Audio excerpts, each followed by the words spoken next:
Telugu Desam party అధికారంలోకి వచ్చిన తర్వాత ఈ 6 నెలల కాలంలో ఈ నియోజకవర్గానికి వాళ్ళు ఏం చేశారు అని అడిగితే ఇలా వైఎస్ఆర్ కాంగ్రెస్ పార్టీకి స్ట్రాంగ్ గా ఉన్న లీడర్లు, పేద ప్రజల కోసం పనిచేసే లీడర్ల ఇంటి ముందు గుమ్మాలు కొట్టడం, వాళ్ళ పొలాలకి అడ్డంగా గోడలు కట్టడం, అలాగే వాళ్ళ మీద తప్పుడు కేసులు పెట్టి పోలీసులతో వాళ్ళని బెదిరించడం, ఇలాంటి నీతిమాలిన చర్యలు చేస్తున్నారే తప్ప వాళ్ళు ఇచ్చిన సూపర్ 6 కానీ లేదా మిగతా వాగ్దానాలు కానీ ఏవీ నెరవేర్చకుండా ఏ విధంగా ప్రజల్ని మోసం చేశారో ప్రజలందరికీ ఇప్పుడే అర్థం అయిపోయింది.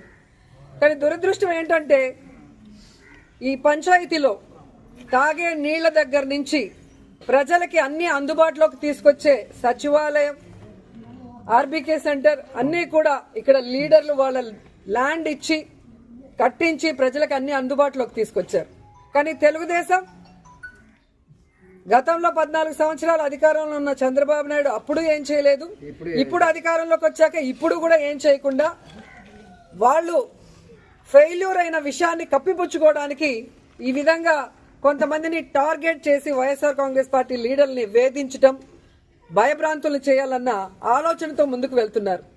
వాళ్ళు అర్థం చేసుకోవాల్సింది ఒక్కటే, మా నాయకుడు జగన్మోహన్ రెడ్డి గారు భయం అనేది ఆయన బ్లడ్ లో లేదు. ఆయన వెనక పనిచేస్తున్న మేమందరం కూడా జగనన్న సైనికులుగా ముందుకు వెళ్తున్నాం. ఎవరికి భయపడే పరిస్థితి లేదు.